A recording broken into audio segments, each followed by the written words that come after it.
Okay, here we are. Thank you for being here. Welcome. Welcome to session number 165 of Kevin Reed's A Course in Miracles. Just a little study group which actually helps me to read, study, understand the words of A Course in Miracles. All right, until we finally become that. All right, we're at chapter 21, which is entitled Reason and Perception. Reason, the way the Course looks at it, is right-minded thinking. Right, we're in that part of the mind where the memory of who we are exists. All right, the symbols of Jesus and the Holy Spirit are there with us. Okay? And it's the opposite of what they'll mention soon enough, madness, okay, which is the ego thought system, okay, poetically put. All right? So, reason and perception. All right. Now this introduction is really based on the idea that the world is an illusion, right? It's the Course's metaphysical basis here. The world is an illusion. It's a projection of thought, okay? Everything is occurring in the mind. Okay. Projection makes perception, right? Paragraph 1. The world you see is what you gave it, nothing more than that. But though it is no more, right? But though it is no more than that, it is not less. Therefore, to you, it is important. It is the witness to your state of mind, the outside picture of an inward condition. As a man thinketh, so does he perceive. Therefore, seek not to change the world, but choose to change your mind about the world. Perception is a result, not a cause. And that is why order of difficulty in miracles is meaningless. Everything looked upon with vision is healed and holy. Nothing perceived without it means anything. And where there is no meaning, there is chaos. All right, Jesus is letting us know that there's no meaning in anything other than vision. All right, everything is chaotic if we're not looking at the world through corrected perception. That's why we constantly need to ask to have our perceptions corrected. We have myriad squared perceptions all day long, okay? And Jesus is telling us, you do yourself a favor to notice what you're thinking, notice what your thoughts are, notice what your reactions are, right? Notice what the effects are, and realize what teacher you're listening to. And if it, shows up, you're listening to the ego thought system's guidance, you can choose again. You can always choose again, okay? And that's when we ask Jesus or Holy Spirit, help me to see this correctly. Right? I'm willing, I'm desirous of having my perceptions corrected. All right? So he says, the world is everything you gave it. Right? It's a result of believing you're separated from the oneness, right? And taking on the ego thought system of separation, sin. and with that comes the guilt for having done something, and the fear of reprisal. The fear, if you're guilty, you got to be punished. All right? So therefore, to you, the world is important. All right? All right? And he says, look, it's no more than this. You give everything the meaning that it has. All right? So it's no more than this. And he says, but believe me, it's nothing less. Because to you, the world is very important. Right? It's a witness to your state of mind. Right? It's the outside picture of the inward condition. The inward condition being the belief in separation. And there's the outward picture. And the purpose of the world is to prove that the inward condition is correct. Oh yes, you're separated. Look at the world. Okay? So this is a process, okay, to have our perceptions corrected and using the world to tell us what teacher we're using. All right? So it's a witness to your state of mind, the outside picture of an inward condition. As a man thinketh, so does he perceive. So if I thinketh that I'm separated from God, I will perceive the chaos and the fear and the anger and the hatred and the mess of the world. All right? And if I'm joined with Jesus and Holy Spirit, asking for change in perception, I'm asking to change my mind about the world, right? I will begin the process of having all my perceptions changed, right? And I will see things differently. Things won't change. The form's not going to change, right? But my interpretation of what's going on will change. All right? I will either see love or a call for love.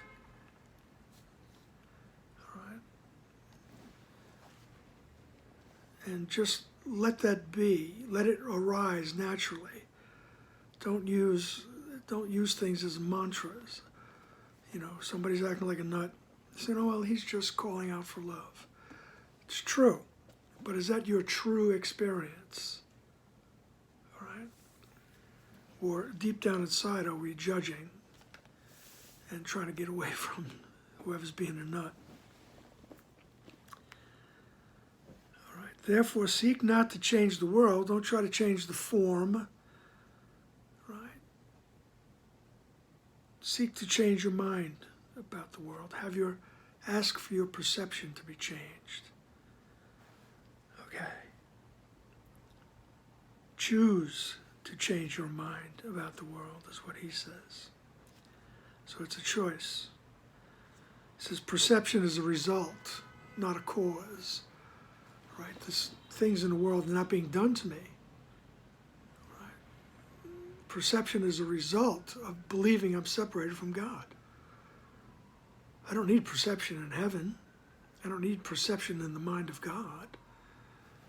There's knowledge there. There's complete vision. Okay? So perception is a result, not a cause. That's why the order of difficulty in miracles is meaningless. Because no matter what your perception is, the cause is always the same. Right? If I have ego perception, that is, the cause is always the same. I believe I separate from God. One problem, one solution. Okay? You can begin to generalize after a while. Excuse me.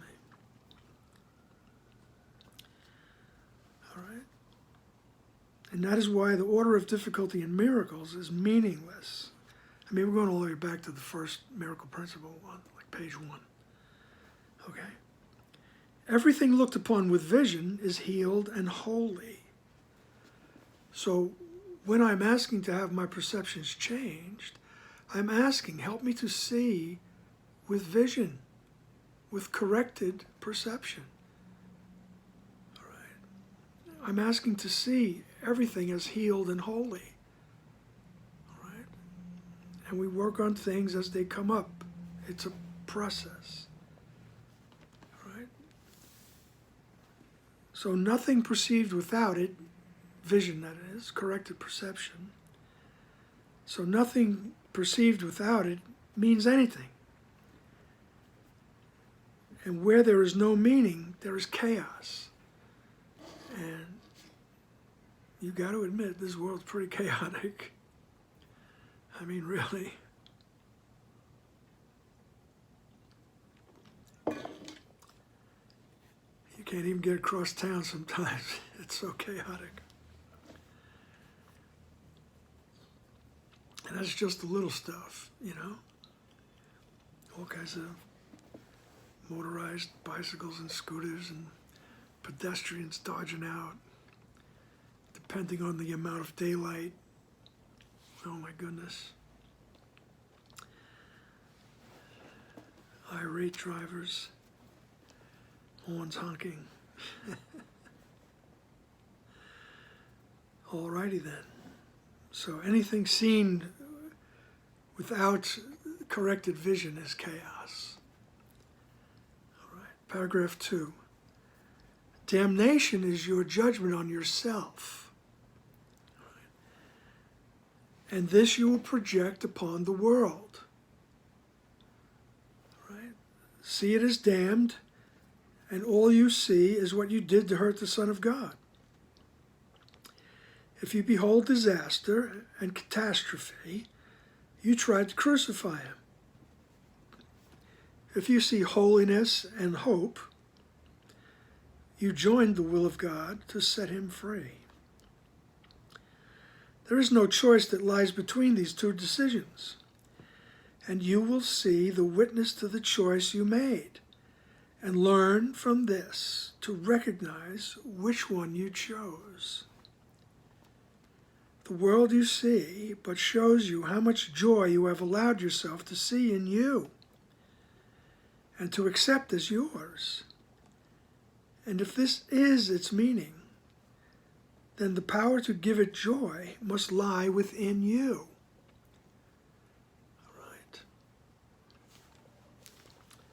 So he says, damnation is your judgment upon yourself.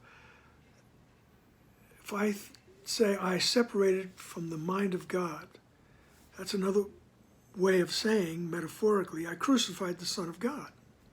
Me. There's only one Son. We're all part of one Son. Okay. One offspring, pardon the masculine nouns. It's just the way they write it. All right, so damnation is your judgment on yourself. And you can't stand that. Right? Because that's sin.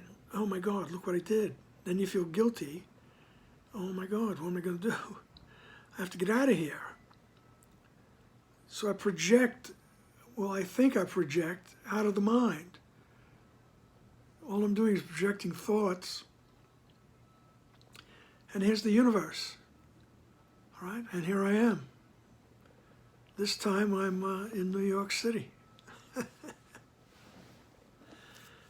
You know, doing whatever I did and doing whatever I do. All right. And this you will project onto the world. And remember also now that this judgment, this thought of guilt, I'm guilty, I got to get rid of it. So I'm projecting that out too. So I'm always looking for the guilty person. Because the ego counsels me, look, you'll feel better if you, throw that guilt over there onto that person or thing or whatever. Or even onto your body. Right? You'll get it out of your mind. All right? So if I see the world as damned, all right, or I see myself as damned, rather, if I see myself as, oh, I really did it, I separated from God, right? See it as damned, and all you see is what you did to hurt the Son of God. All right? So it's just a reflection. I think I separated from God. That hurt the Son of God. All right? And that's what I see out here. Okay. If you behold disaster and catastrophe, you tried to crucify him. All right? So if I behold disaster and catastrophe out here, that means I believe I separated from God. Jesus is throwing in that word, you attempted, which means you didn't do it really. You know, it was attempted. Okay? If you see holiness and hope, you joined the will of God to set him free. So if my perception is changed, if I see holiness and hope, right, my perception is changed. I joined with the will of God, right, which is the oneness, the sameness. Right? We all have the same needs. That's where it begins. We all have the same need to escape this silly thought system. So if you see holiness and hope, you join the will of God. If you see chaos and destruction, you see yourself as separated from God. Right? There is no choice that lies between these two decisions. Right? And if you will see the witness to the choice you made and learn from this to recognize which one you chose. So we use the world and everything in it to reflect to us what guide we're using. It's very helpful that way, believe me. All right? Because the minute I know what guide I've chosen, if I need to, I could choose again immediately. Immediately. All right? The world you see but shows you how much joy you have allowed yourself. How much joy you have allowed yourself to see in you. All right? In other words, you see joy in you when you realize you're never separated from God. All right?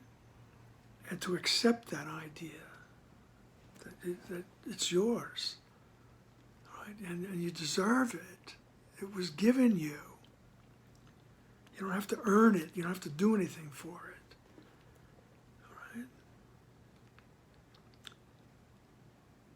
The world you see but shows you how much joy you have allowed yourself to see in you and to accept as yours. And if this is its meaning, then the power to give it joy must lie within you. All right? So if this is its meaning, when I see the world joyfully, then the power to give it joy must lie within you. All right? Because it just doesn't change to joy without me choosing to have my perceptions changed. I want to see through the eyes of joy. All right? You can substitute a lot of words there. I want to see through the eyes of peace. I want to see kindness. I want to see joy, because it all comes together in one big package there. Like you get the package of accessories that comes with the choice for the Holy Spirit. And that includes joy, and I see the world joyfully. But he says, but remember, the power to do that was yours. It's in my mind. The power, the mind's not here, it's all over the place. All right? It's just a habit to point to the mind. But the power is mine. If I see joy in the world, right, I have made that choice in the mind to have my perception changed. Right? So the power to give it joy must lie within you. And it does. Okay. So much for the introduction. Section number 1, the forgotten song. Okay, I like this idea. All right. Never forget the world the sightless see must be imagined, for what it really looks like is unknown to them. They must infer what could be seen from evidence forever indirect, and reconstruct their inferences as they stumble and fall because of what they did not recognize, or walk unharmed through open doorways that they thought were closed. And so it is with you. You do not see.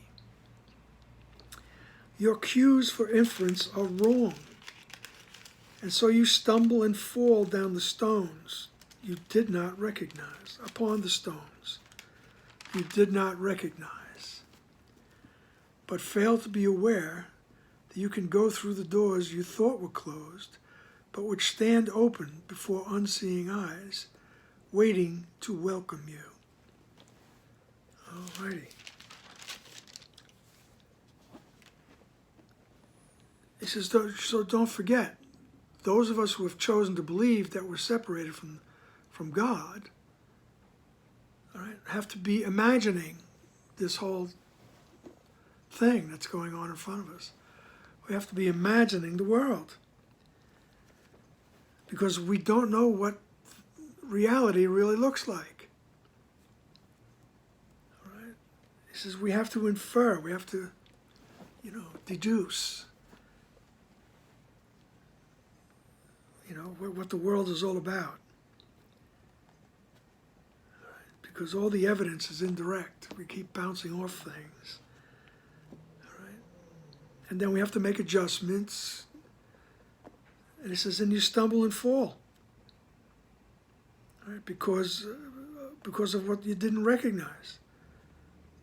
All right? Or you walk unharmed through open doorways that you thought were closed.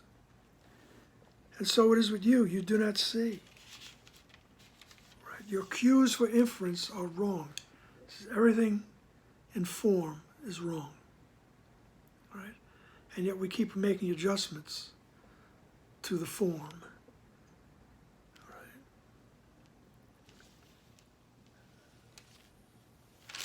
All righty then.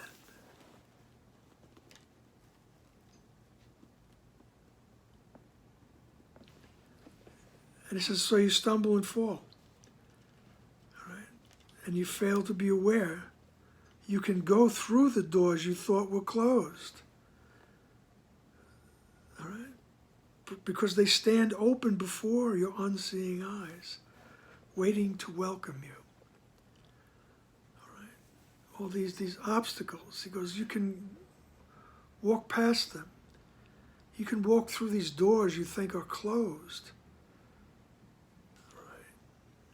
Because actually they're open, waiting for you, waiting to welcome you.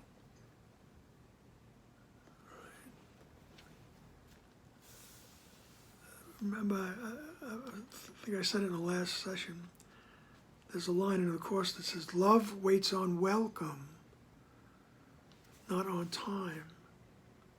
Right? So it's just waiting for us to realize that we can see differently, and when we start seeing differently, we realize, oh, those doors are open. They're waiting for me. All right. Paragraph 2. How foolish it is to attempt to judge what could be seen instead. It is not necessary to imagine what the world must look like. It must be seen before you recognize it for what it is. You can be shown which doors are open, and you can see where safety lies, and which way leads to darkness, and which to light. Judgment will always give you false directions, but vision shows you where to go. Why should you guess? All right. He says, just foolish to judge, to fall about in the world, to make all these adjustments. He says, it's foolish to judge what could be seen. When I ask to have my perceptions change, right, I'm starting to see the truth. Right? And once that starts happening, it makes things easier. Right? He says, look, it's not necessary to imagine what the world must look like. Right? He says, before you know what it's like, you have to be able to see it. Right? You can't just imagine what paradise is. Right? He says it's better that you work towards seeing it, and then you really know what it is. Right? You could be shown which doors are open, and you could see where safety lies, and which way leads to darkness and which to light. All right? So with this practice of constantly going back to the mind and being desirous of corrected vision, right, we learn to see which way is safety. Right? It arises in our awareness. Right? Which way is the light? Right? Which way is the right mind? Which way is the ego, the darkness? He says judgment, which is the ego, because the first thing I do is judge myself as separated. Right? Then I judge everything else. I have to. Judgment will always give you false directions, but vision shows you where to go. Right? Right? So the belief in separation will always give me false directions. Do this, do that. Say this, say that. All right? Go over here. Get this. All right? But vision will show me where to go. All right?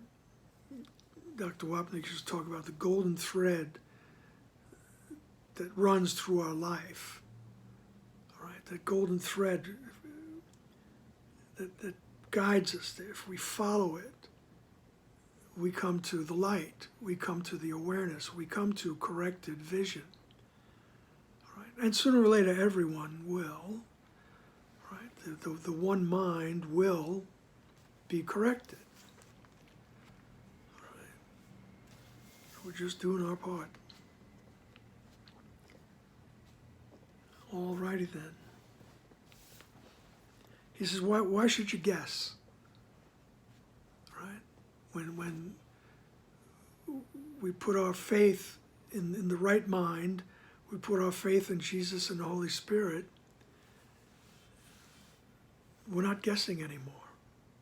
All right? We're being guided.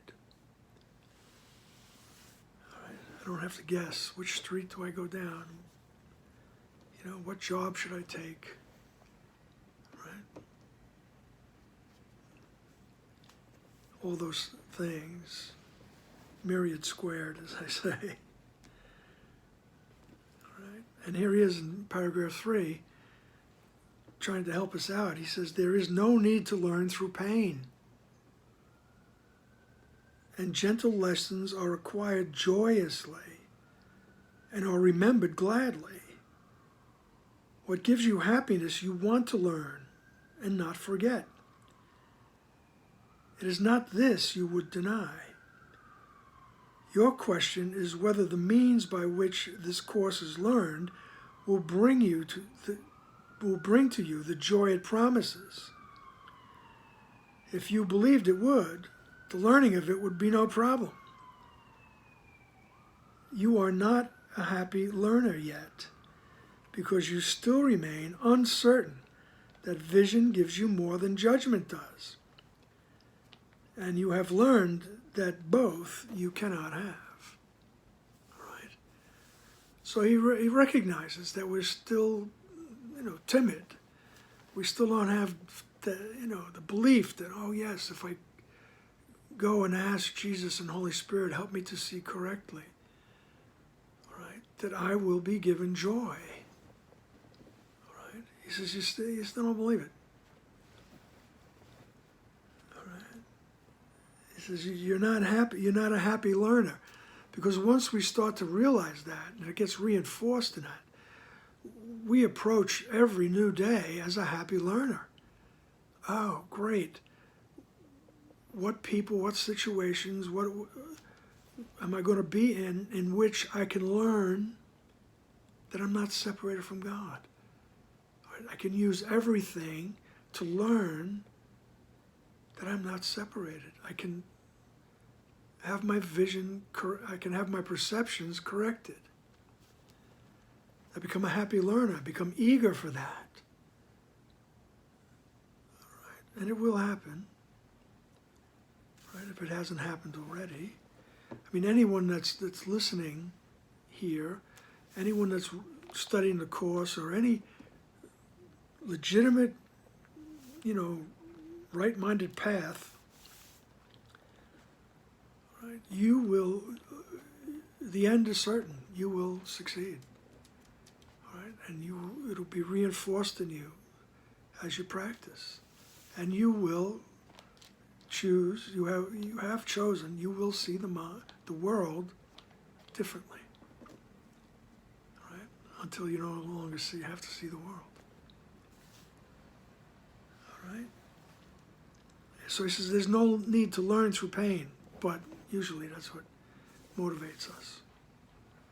All right? And gentle lessons are acquired joyously. All right? So what gives you happiness, you want to learn, and you don't want to forget it. Right? It is not this you would deny.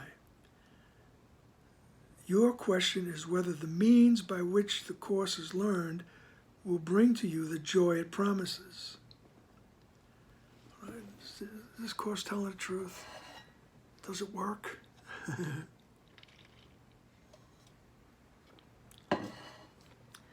I believe at one point during the dictation, Helen Schuckman said to Jesus, "This course doesn't work. It's not working." To paraphrase. And Jesus simply said, "Did it ever occur to you that maybe you're not doing what it says?"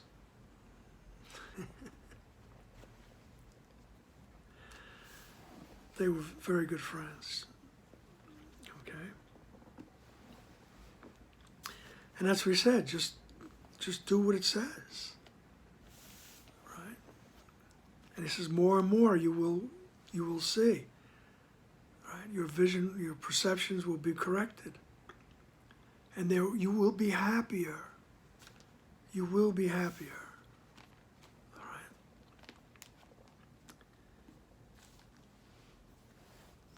All right? He says, you still remain uncertain. That vision gives you more than judgment does. All right? And you have learned that you cannot have both. All right? It's either or world. All right? Paragraph 4. He says, the blind become accustomed to their world by their adjustments to it. They think they know their way about in it.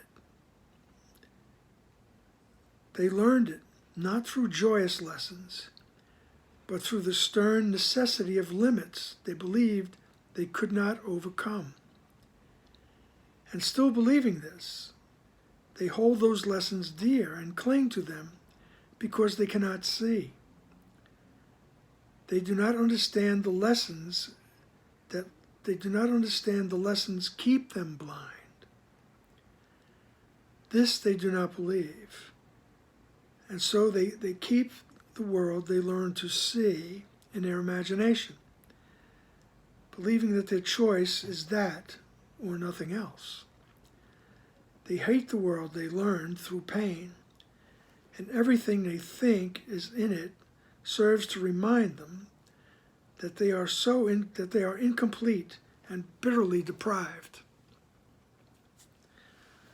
All right. So when he says the blind, he's talking about those of us, right, the people in the world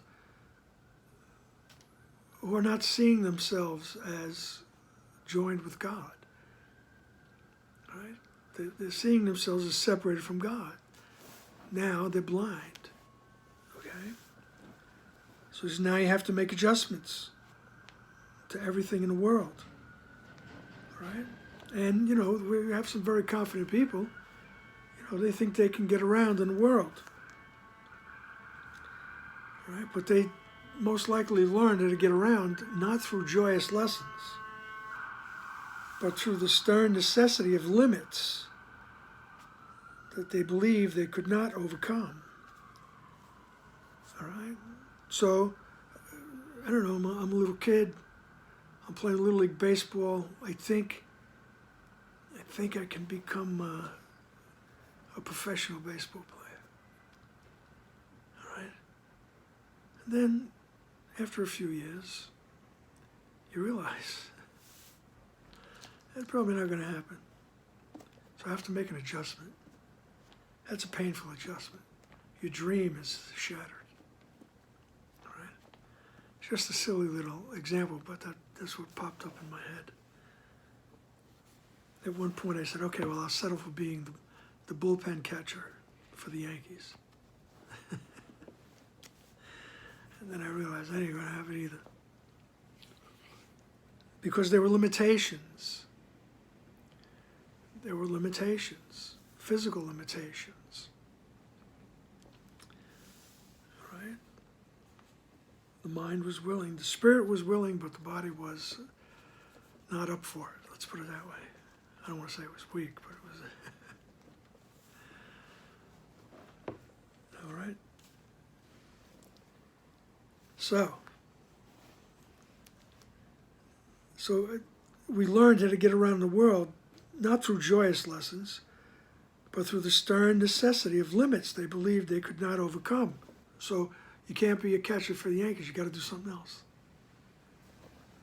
You got to adjust. Okay. All righty then.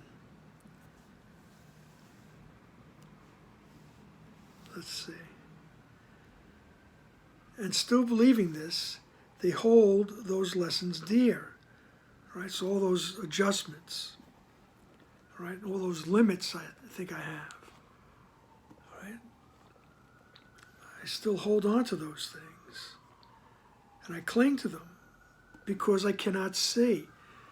Because I don't see who I really am. I don't see my connection to God. All right? All I see is the form, the result of separation, the embodiment of the ego thought system. They do not understand the lessons, that these lessons keep them blind. So I try to do this, oh, you can't. I try to do that, oh, you can't. All kinds of things. All right? I mean, believe me, I succeeded at some things. Don't get me wrong. All right, but what we keep doing is reinforcing the fact that we're separated from God. All right?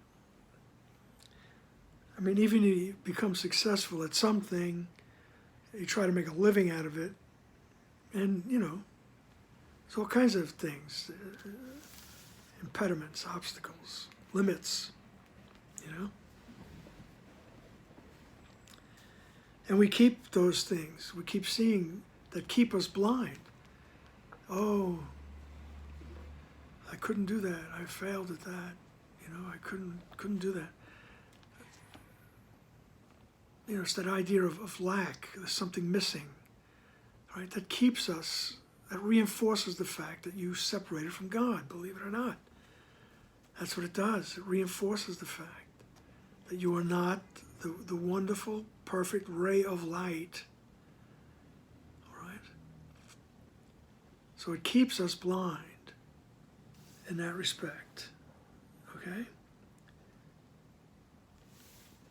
They do not understand that these lessons about imperfections and things and limits, all right? And so they keep the world they see.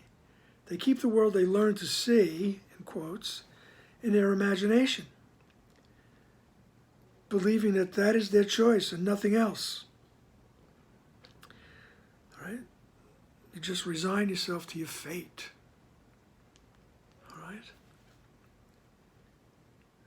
They hate the world they learned through pain, and everything they think is in it serves to remind them that they are so incomplete and bitterly deprived.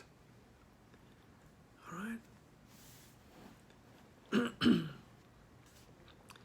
And that's it. We look around and we start comparing ourselves to others, or comparing ourselves to our dreams, from younger days. And we just think that we're incomplete, and bitterly deprived. Why didn't I get the ability to,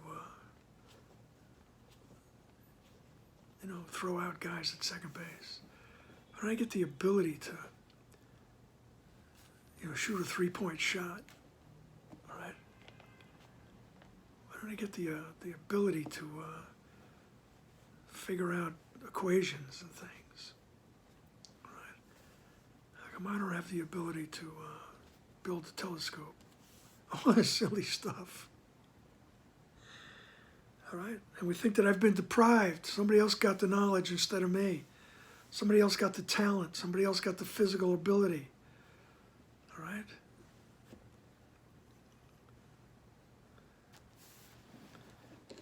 All kinds of things. And in the 12-step programs, they have a saying that says, compare and despair. Compare yourself to others, and you will despair. All right? I'm not good enough. I failed. All right? You'll think you're bitterly deprived of talents, of good looks, of whatever. All right? Which is not the case. You are in the perfect ray of light. All right? You are the offspring of God. All right? But we have forgotten that. Thus, in paragraph 5, thus they define their life and where they live, adjusting to it as if they must, as they think they must, afraid to lose the little that they have. And so it is with all who see the body as all they have and all their brothers have. They try to reach each other and they fail and fail again. And they adjust to loneliness, believing that to keep the body is to save that little that they have. Listen and try to think if you remember what we speak of now. All right? He's describing that, as he puts it in one part of the book, everyone walks this earth uncertain, lonely, and in constant fear. Constant fear of losing what little you have. Uncertain of who you really are, and lonely. Because no matter how we reach out for completion, for comfort, for care, for acknowledgement, it usually fails. Okay? And we experience loneliness. All right? And we adjust to the loneliness.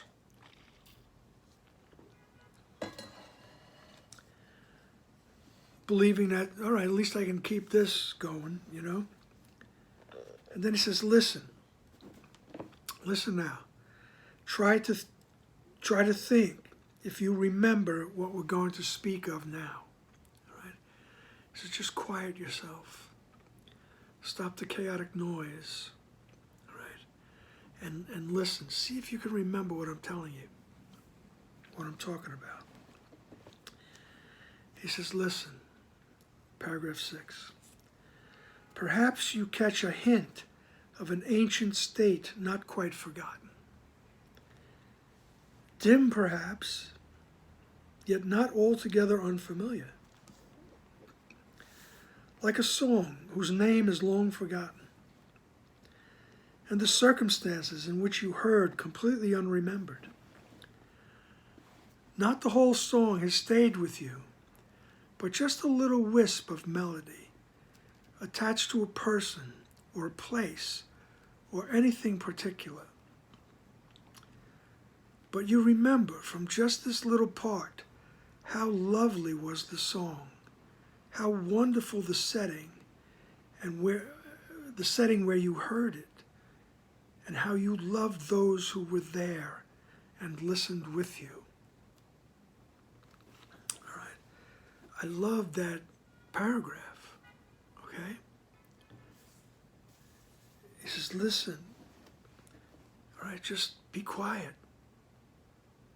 All right, you'll hear that faint hint of an ancient state not quite forgotten. All right. That ancient state, your connection to God. All right. It's dim perhaps, all right, yet not altogether unfamiliar. All right. You have an inkling that there's something else besides this. It's just like a song whose name is forgotten. All right? This is not the whole song stayed with you. All right? Just a little wisp of a melody. Attached not to a person or a place or anything in particular. But you remember there's something in the back of your mind there. From just this little part. How lovely was the song. Right? How wonderful the setting where you heard it, and how you loved those who were there and listened with you. All right, he says, listen. You'll hear it. All right. It's just, it's so nice. Okay? It just, I don't want to reduce the paragraph, but it reminds me of the lyrics of Pink Floyd. He says, when I was a child, I caught a fleeting glimpse out of the corner of my eye. All right. But now he thinks that the child is grown and the dream is gone. But it's not. You still have that memory of who you really are. All right. That song always brings tears to my eyes, especially that part. All right. When I was a child, I caught a fleeting glimpse. All right. But he's talking about the song here. He says, you still have that memory with you. He says, the notes are nothing, in paragraph 7. Yet you have kept them with you, not for themselves, but as a soft reminder of what would make you weep if you remembered how dear it was to you. You could remember, yet you are afraid, believing you would lose the world you learned since then. And yet you know that nothing in the world you learned is half so dear as this. Listen and see if you remember an ancient song you knew so long ago and held more dear than any melody you heard yourself to cherish since. All right? So we're talking about that glimpse, that memory. All right? He says the notes are nothing, yet you kept them with you. Not for the notes themselves, but for what they represented, the memory. Right? Because you remember how dear it was to you. He says you could remember the whole thing, but you're afraid. Right? And he says, I know you're afraid, so that's why this is a process, a very gentle process. And sometimes you can actually say, oh, I was afraid of love. Because we think that the ego tells us if we go into the mind where love is, love's going to destroy us, right? It's going to like vaporize you. And everything you know, all your loved ones, all your everything you know and love is going to be gone. Right? And then God's going to be there and he's going to punish you. That's what the ego tells us. So you're afraid. You're afraid to remember the song. All right? He says, you could remember, yet you are afraid, believing you would lose the world you learned since then. All right? And yet you know that nothing in the world you learned is half so dear as this. He says, deep down inside you know that nothing in this world is as close to you, as dear to you, as is that memory of your relationship with your Creator. All right? Deep down inside, we know that. All right? Deep down inside, we have a burning desire for God. All right? It's just that the world teaches us, don't go there. Remain mindless. All right? That's what the ego wants. Remain mindless. All right? So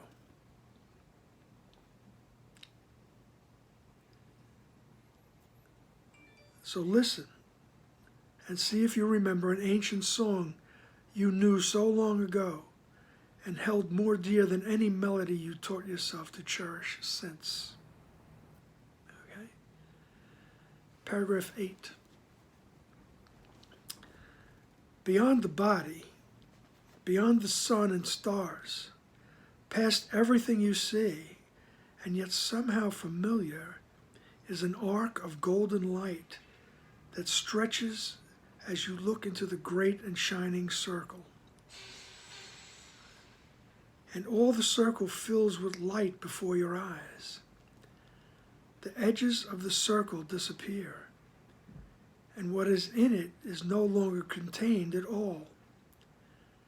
The light expands and covers everything, extending to infinity, forever shining, and with no break or limit anywhere. Within it is everything, joined in perfect continuity. Nor is it possible to imagine that anything could be outside, for there is nowhere this light is not. Okay? And this is the vision of the Son of God.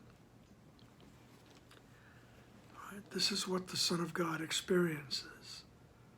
All right? Beyond all the forms, the sun and the stars, right? Past everything you see, and yet somehow familiar. He says, you know it. All right? There's an arc of golden light that stretches as you look into the great and shining circle. And all the circle fills with light before your eyes. This could be a wonderful meditation. Right? Remember, it's paragraph 8, page 447. All right? And all the circle fills with light before your eyes. The edges of the circle disappear, and what is in it is no longer contained. All right? There are no boundaries. The light expands and covers everything, extending to infinity, forever shining, with no break or limit anywhere. Within it, everything is joined in perfect continuity, nor is it possible to imagine that anything could be outside. For there is nowhere this light is not.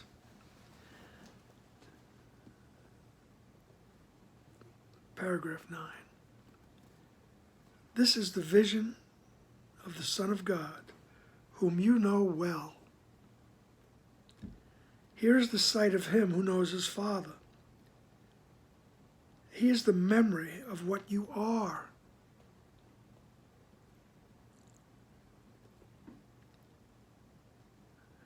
A part of this, with all of it within, and joined to all as surely as all is joined in you. Accept this vision. All right? Accept the vision that can show you this, and not the body. You know the ancient song, and know it well. Nothing will ever be as dear to you as this ancient hymn of love the Son of God sings to his Father still. He says, I just showed you what the vision of the Son of God is. All right? This is the vision of the Son of God, whom you know well. You know. He says, you know the Son of God well. Here's the sight of him who knows his Father. All right? He is the memory of what you are. Remember, we kept saying that all through these lessons. In the right mind is the memory of who you are.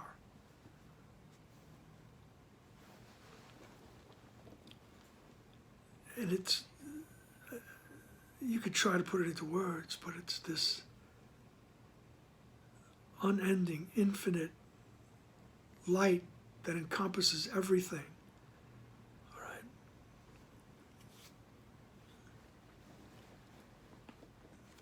And believe me, no matter how nutty we act, deep down inside, we have that memory. It never leaves us. It's never gone from us. Right? And Jesus at one point says, why wait? All right, let's try to contact that memory. Let's make it rise up. All right? Nothing will ever be as dear to you as this ancient hymn of love the Son of God sings to his Father. In paragraph 10. And now the blind can see. For that same song they sing in honor of their Creator gives praise to them as well. The blindness they made will not withstand the memory of this song. And they will look upon the vision of the Son of God, remembering who he is they sing of. What is a miracle but this remembering? And who is there in whom the memory lies not? The light in one awakens it in all. And when you see it in your brother, you are remembering it for everyone. Right? When you see it in your brother, you are remembering it for everyone. All right? The mind is one. All right?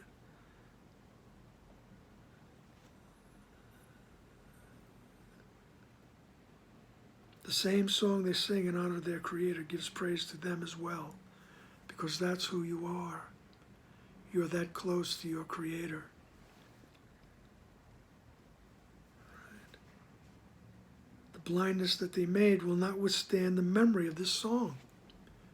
The ego thought system cannot withstand the memory of this connection to God. Right. It behooves us to reinforce it, to be desirous of corrected perception, so that we can hear that song. All right? And remember that it's the song the Son sings to the Father, and the Father sings to the Son. Right? He says, so what is a miracle but the remembrance of this? And who is there in whom the memory lies not? Right? Who is there that doesn't have this memory? There's no one. Everyone has this memory. All right. And sooner or later, that memory will rise up. All right. And when you see it in your brother, you are remembering it for everyone. All right. That forgotten song of love, that beautiful memory. Okay? All righty then. That was nice. Okay, thank you for the opportunity. All right, thank you for the opportunity. Remember to let the Course's words just flow over you. All right, and then just take a second or two to sit and listen, or to stand and listen, whatever you're doing. All right, listen for that song. All righty then. See you next time. Bye.